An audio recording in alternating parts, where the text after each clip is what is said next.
Bonjour et bienvenue dans ce nouvel épisode des 5 minutes chrono. Aujourd'hui, on va parler des matériaux biosourcés. Alors tout d'abord, pour commencer, une petite définition.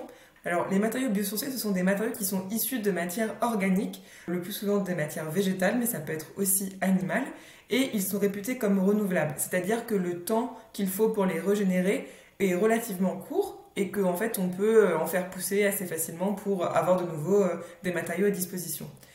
Ils font partie en construction de ce qu'on appelle les écomatériaux, qui comprennent également les matériaux géosourcés comme l'argile par exemple, et ils peuvent être tout à fait utilisés dans tout type de construction, y compris pour les maisons individuelles comme on va le voir par la suite. Les matériaux biosourcés sont souvent opposés en fait aux matériaux plus traditionnels qui sont non renouvelables, comme par exemple le béton ou encore l'acier ou l'aluminium, qui sont eux basés en fait sur des matériaux fossiles qui ne sont pas facilement renouvelables et dont les stocks en fait s'amenuisent au fur et à mesure qu'on les consomme. La deuxième question, c'est quels matériaux biosourcés peuvent être utilisés en construction? Alors, comme je disais tout à l'heure, le plus souvent, ce sont des matériaux d'origine végétale. Et donc, on utilise de très nombreuses plantes qui sont d'ailleurs cultivées pour la plupart en France métropolitaine. Donc, par exemple, le lin, le chanvre ou la paille. Dans ces cas-là, on utilise plutôt leurs fibres.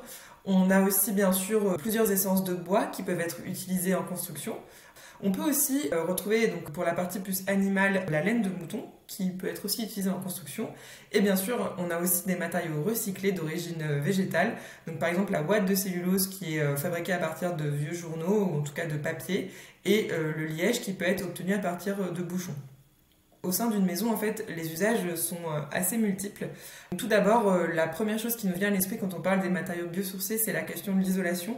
Beaucoup de matériaux qui peuvent être utilisés en isolant, comme le chanvre, la paille que j'évoquais tout à l'heure, ou le coton, ce sont des isolants qui sont très performants, qui présentent des propriétés très intéressantes, même par rapport aux isolants traditionnels, et qui sont tout à fait adaptés à la construction d'une maison ou d'un immeuble. Pour la structure des maisons, on peut utiliser donc notamment pour la charpente et les murs du bois, bien entendu.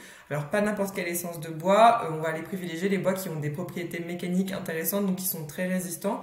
Je pense par exemple au Douglas ou au mélèze.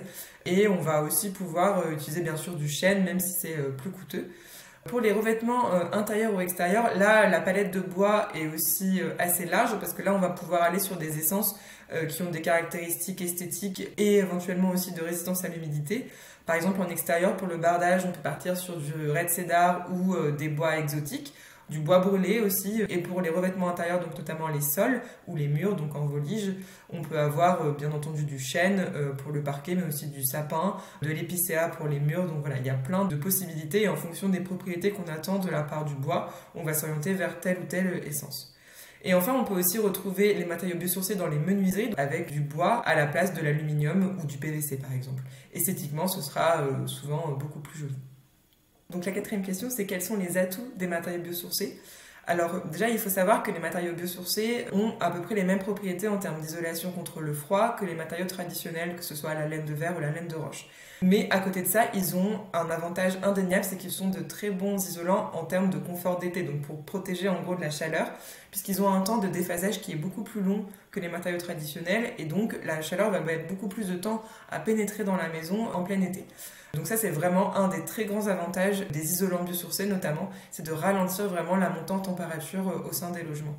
Ensuite, par rapport à l'isolation toujours, ils ont des très bonnes propriétés sur l'isolation phonique. Et donc le liège notamment est un excellent isolant phonique utilisé dans les studios de musique. Le troisième gros avantage des matériaux biosourcés, c'est la régulation de l'hygrométrie dans la maison.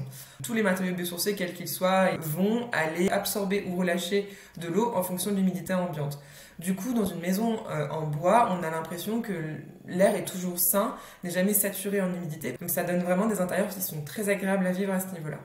Et enfin, l'énorme avantage des matériaux biosourcés par rapport à tous les matériaux traditionnels, c'est leur impact carbone réduit. Souvent, ils peuvent être produits en France, ou en tout cas à proximité immédiate des chantiers.